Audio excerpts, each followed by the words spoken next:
Great. So welcome, everyone. I think we will pick up more people as we go. We're only a few minutes over time, and people would usually do join on. I know we had a lot of interest, so people who are not able to join us or who joined us late will get this recording and be able to listen to it then. I'm Debbie Stein. I'm the Network Director for the Partnership for America's Children. I'm really happy to be able to offer this webinar. The TANF financial data is something that makes a big difference to a lot of programs in the states for children, and there hasn't really been a lot of information available to it, about it to children's advocates who work with state budgets, so I'm hoping this will be helpful for all of you. A couple of housekeeping items. First of all, if you haven't already done it, please mute your phone using *6. We will take questions, and I'll show you the system in a moment. But if you need to be heard later on, you can use *7 to unmute. In the meantime, using *6 keeps the quality of the recording high and lets everybody hear everything. If you look in the bottom left part of your screen, you'll see a chat function. And underneath the chat box, you can see that you can pick whether you want to broadcast a question to everyone, send it to a particular co-presenter or to all the co-presenters, or to another particular participant. We encourage you to ask your questions as they occur to you.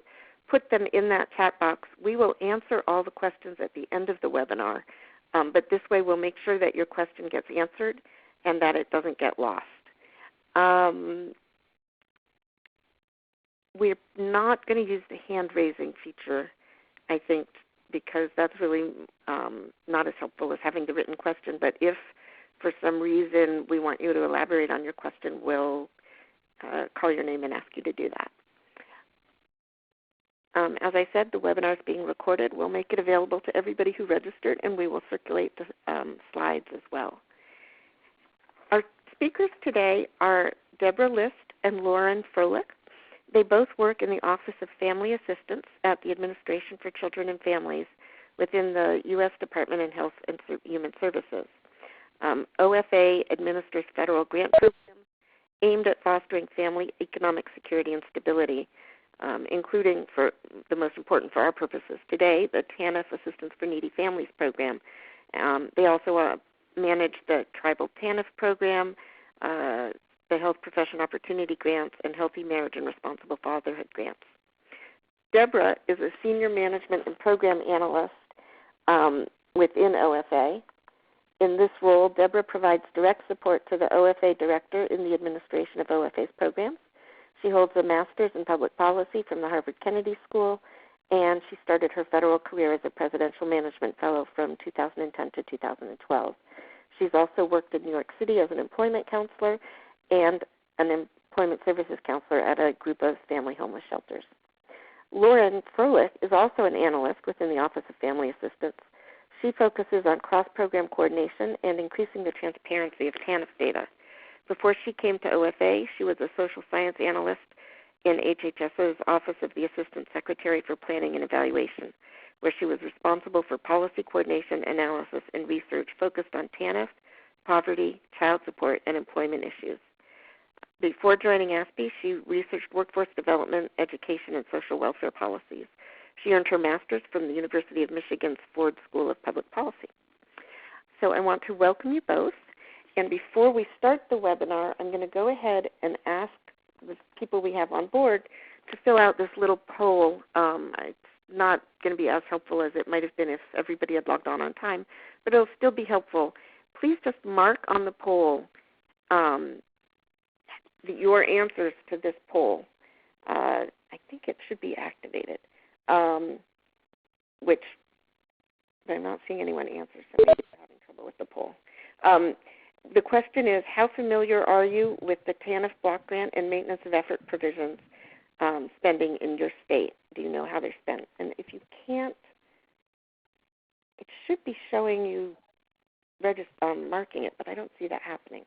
So maybe the poll is not working correctly.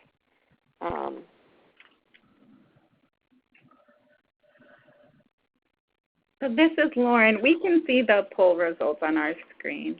Oh, thanks. All right, let me skip to the results and we'll see what we've got here. Oh, there we go.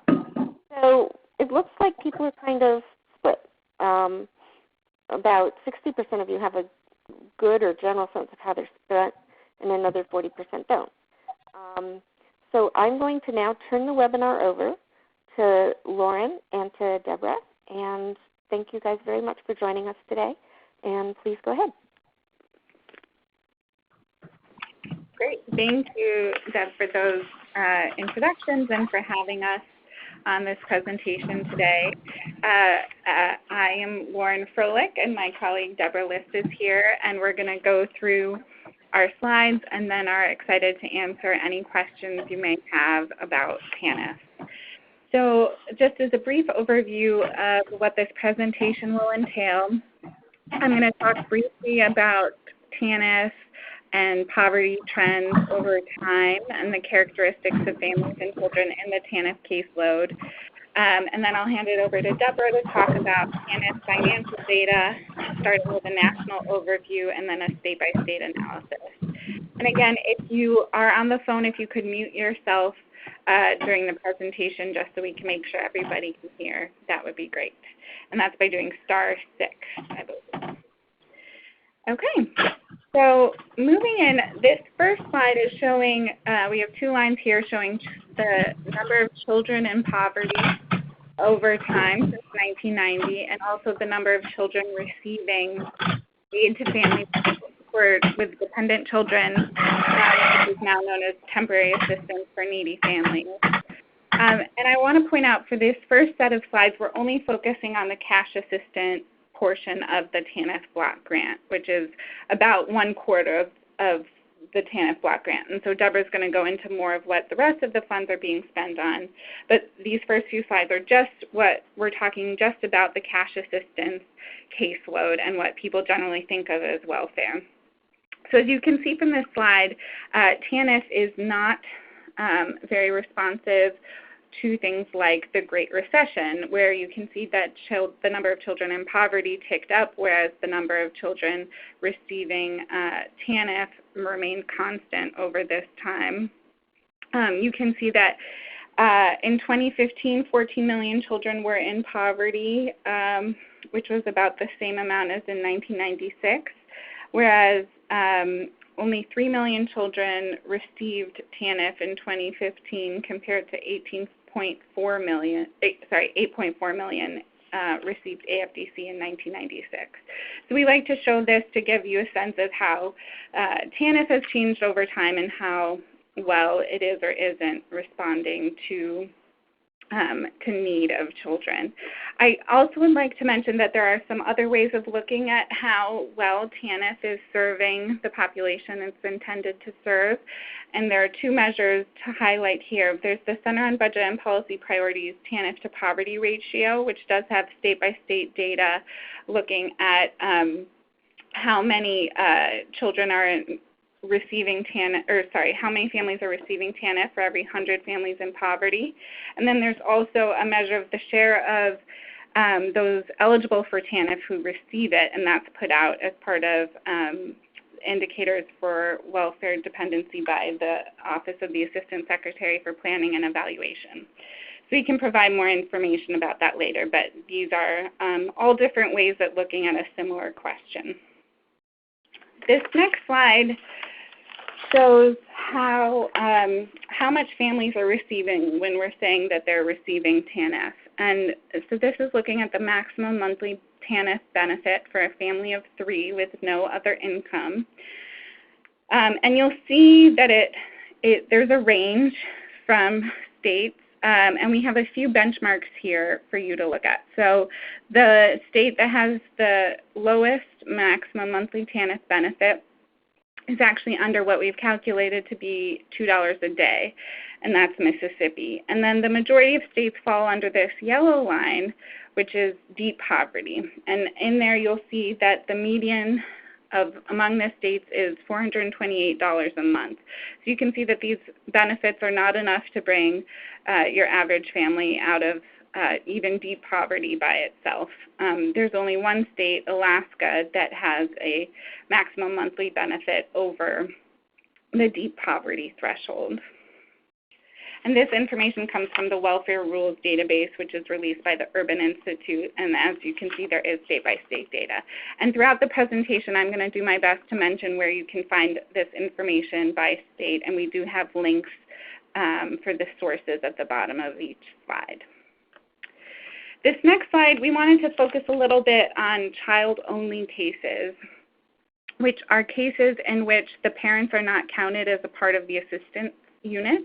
And I'll go into more on the next slide why that might be. But as you can see, the share of cases that are classified as child-only cases has increased over time from about less than a quarter in 1997 to about half in 2015 and the most recent years.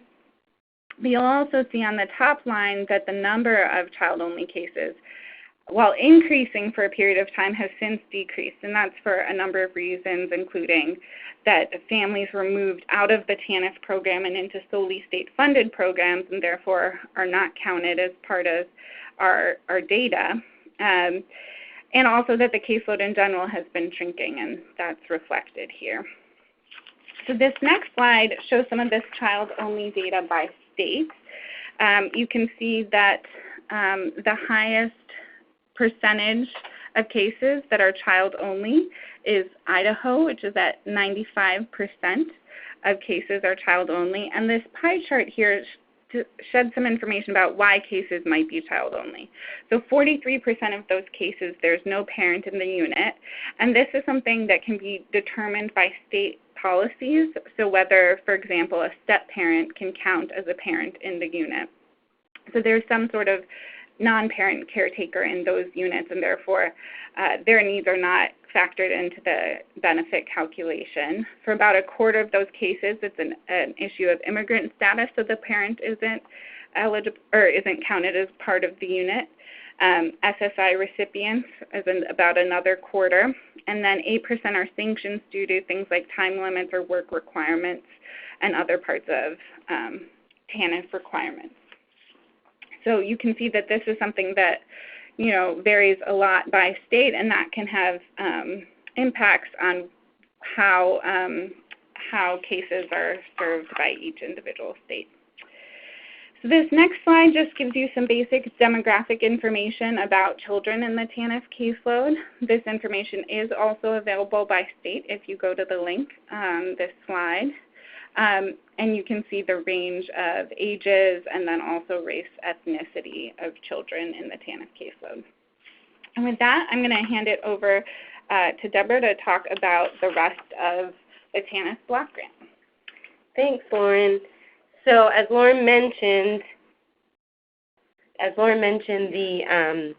she was talking about families served with cash assistance programs in TANF. When TANF was first enacted, about 3/4 of the TANF block grant went to cash assistance programs, but as you see on this slide, that has declined over time. So in the most recent financial data that we released this summer for FY 2015, only about 1/4 of TANF and state maintenance of effort spending was spent on cash assistance for families. So you can see that decline over time on this slide. And on the next slide, we see how the TANF block grant was spent in 2015. This is federal TANF funds as well as state maintenance of effort funds. So that total is $31.7 billion. And you'll see it broken out in different categories here. So as I said, about 24.6% went to basic assistance. Only 6.7% was spent on work, education, and training activities, and 16.9% was used for child care. That's directly spent within the TANF program or transferred to the Child Care Development Fund.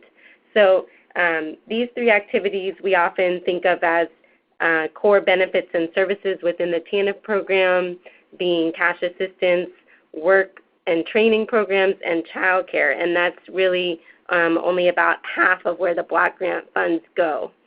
This pie chart also shows about 7.3% of spending going to child welfare services and 6% going to pre-kindergarten and Head Start services. Those are two categories that we weren't able to tease out previously. This year, FY 2015, was the first year that we used a new revised reporting form to tease out some of these categories a little more with a little more detail, and so we're able to get a better sense of where the block grant funds are going. Last year in FY 2014, we had reported that 14.7% of states' block grant went to a category of other, and we had no way of breaking that down. So this year it's down to 4%, and we're still working with states to try to figure out how they can categorize their spending so that we get that other down as little as possible, and we have a better sense of how states are spending their funds.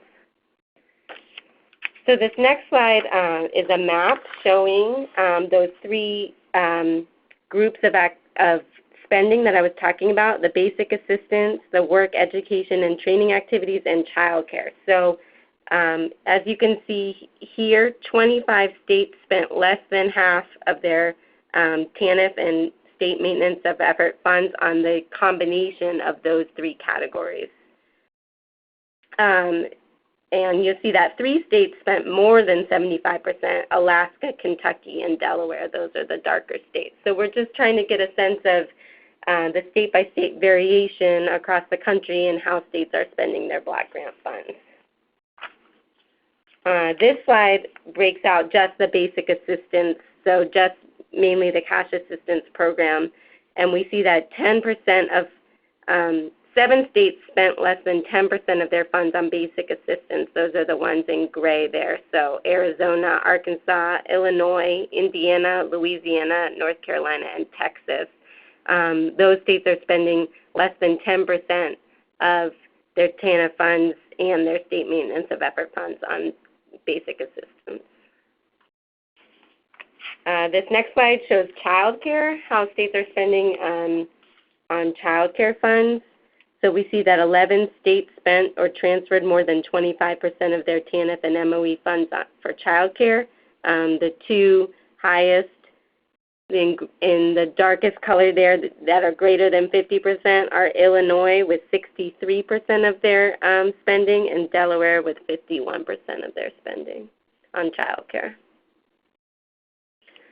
So again, these are just different categories that we thought you may be interested in related to children. So this next slide is one of those categories that we weren't able to tease out before, but we could this year, showing how states are spending their funds on pre-kindergarten and Head Start services. So this may be to extend Head Start for more children or for a longer day, or to support pre-K funding. So there are 13 states that spent more than 5% of their funding on pre-K and Head Start, and of those, 3 spent more than 25%. So you can see there Louisiana, New Jersey, and Texas were spending the most in terms of their share of spending. This slide breaks down whether that spending on pre-kindergarten and Head Start is a state maintenance of effort spending. So that might be something the state was already doing and is just counting towards their MOE requirement in the TANF program, or if they're spending their actual federal TANF funds on these programs. So you can see for the most part, these are the those 13 states that spent more than 5%, and you can see that most of them are spending their state maintenance of effort funding. So that may be something the state was already spending their money on, and they're counting it towards their requirement to show that they're spending state money in the TANF program. The next we have a child welfare map showing, again, this is something that we weren't able to tease out so well in previous years, but this shows state spending on child welfare, which could include family support, family preservation, reunification services, adoption services, and other. So we see here that 5 states spent more than 25% of their TANF and MOE funds on child welfare. As you can see, the highest spending as their share of spending, Arizona, Florida, Georgia, North Dakota, and Texas. And again, we've broken that out by federal TANF spending and state maintenance of effort. And we've also included a category here of authorized solely under prior law.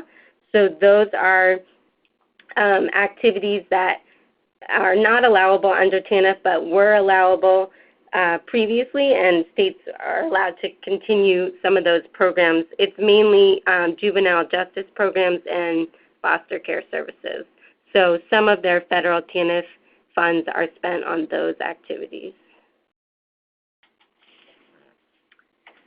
Great. And now, thanks, Deborah. And I'm going to talk a little bit about highlights from TANF proposals in the most recent president's budget. So these are some things, we've been looking a lot at the data internally, and so have the Hill and external partners, and there were several things that we proposed in the latest president's budget that would address some of the things that we've seen happen with TANF over time. So one of the things in the proposal was to set a minimum threshold for spending on core benefits and services. And so that was that map Deborah showed in the beginning. So this would set the threshold at 55% of the block grant and MOE, which would mean that some states would have to increase their amount of spending on basic assistance, child care, and or work-related activities. The proposal also proposed to limit federal TANF and state MOE spending to needy families, and also involved an increase in the TANF block grant by $8 billion over 5 years. So these are reflective of what we see some ways that TANF could and maybe should go over time, but of course is up to Congress to take any action on these issues. One thing we did want to note is that the TANF block grant has not been adjusted for inflation over the last 20 years. So this chart here shows how the amount of money that states get has decreased over time by about 1/3 because of inflation. And we'll note that TANF is overdue for reauthorization and is currently a part of a bill, the 21st Century Cures Bill, which you might be aware of. And in that bill, there is currently language to reauthorize or extend TANF for through the end of fiscal year 2017. And recognizing that states can spend their TANF funds on a range of benefits and services, the Office of Family Assistance here at the Administration and Children and Families has put out a number of technical assistance and guidance documents to encourage states to spend their funds on certain activities that we see would help TANF recipients get jobs and keep jobs, or connect with other partners. So we've highlighted a few here, and that's an IM about opportunities to collaborate with the Child Care Development Fund, and so how TANF can support child care goals. And we also have listed a couple other guidance documents here about how TANF can support two-generation approaches to build economic security, and how TANF can serve homeless families. So we encourage you all to check those out.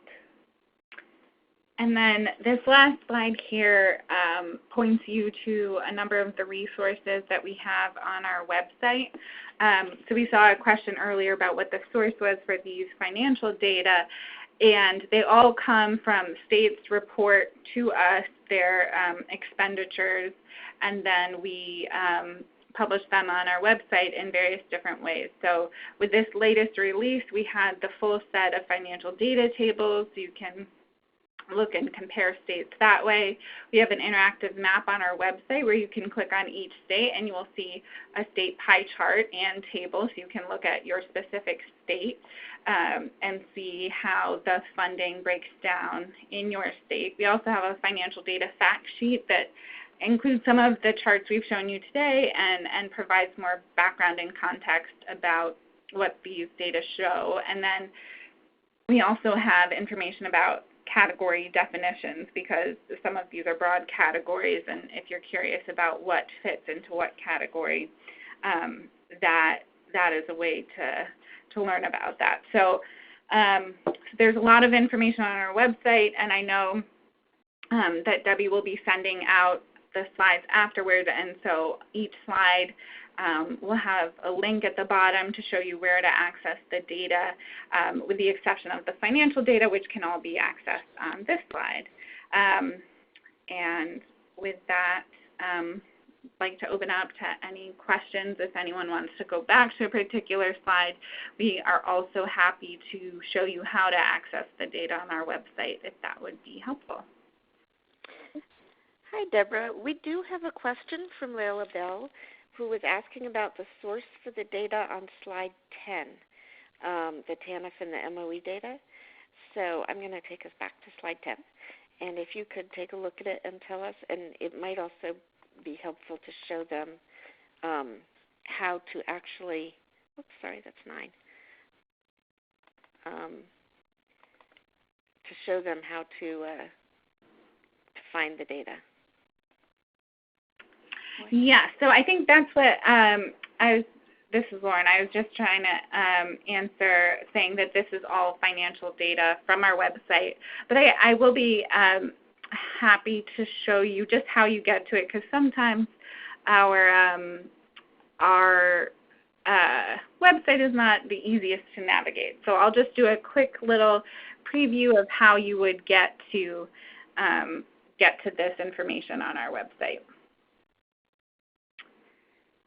So, okay, so you should be now seeing the front page of our website.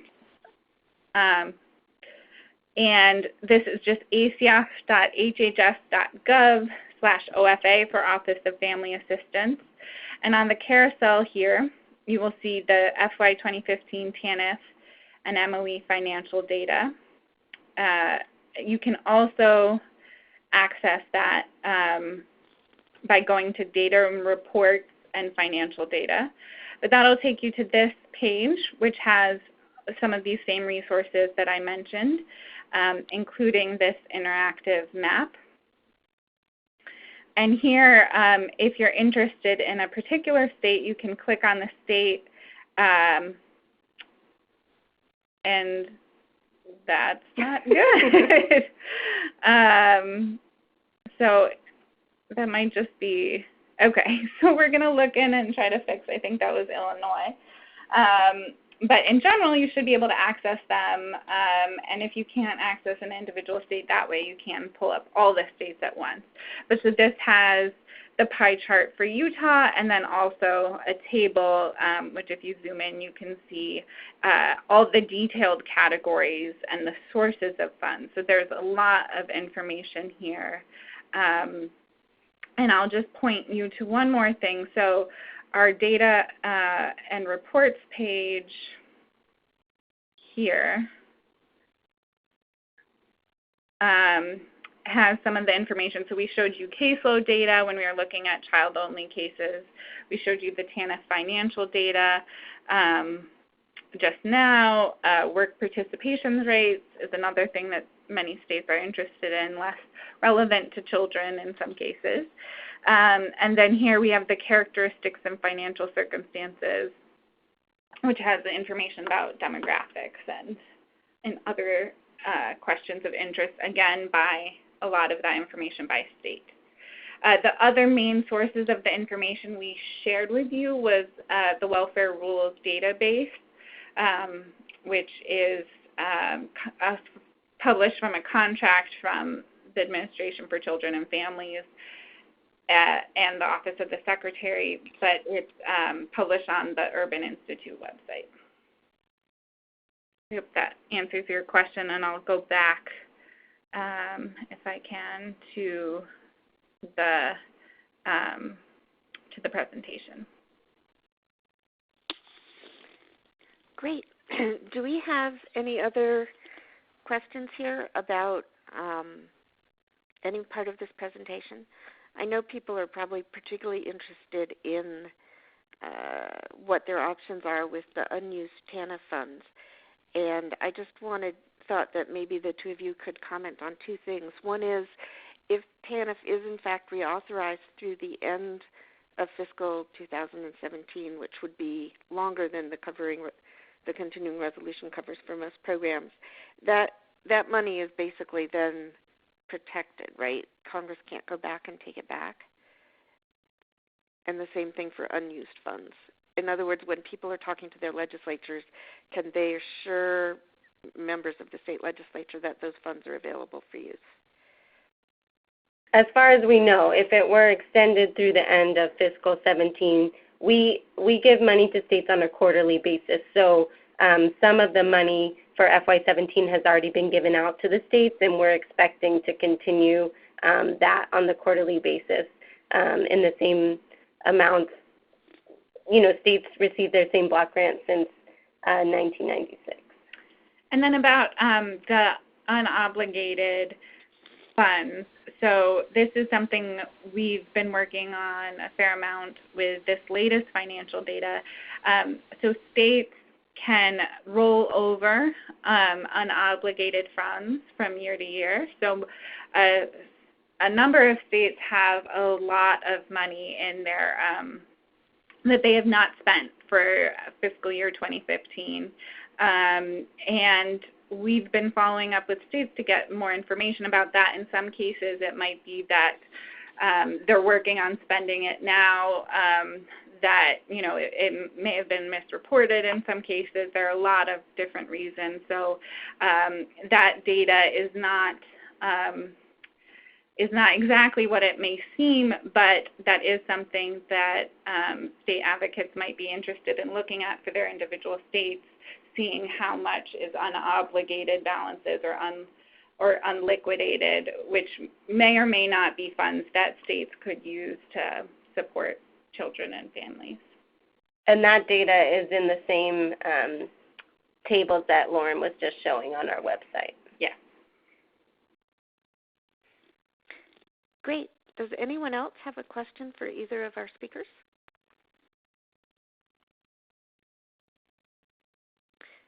It looks like we're good. Thank you guys very much for sharing this. I will share it with everybody who registered so that they will have access to it, and I'll send out the PowerPoints. It's particularly helpful to know that this remains useful even if there are major changes in some of the other programs that are out there. So, well, anything obviously could be changed at some point. It's really helpful to understand how long the program is reauthorized for and how you pay out the money. I hope that if people do have questions for me after the fact, it'll be all right if I get in touch with you and forward those. Is that possible? Yes, we'd be happy to answer any questions. That's great. Thank you so much, and have a great day. Thanks. You too.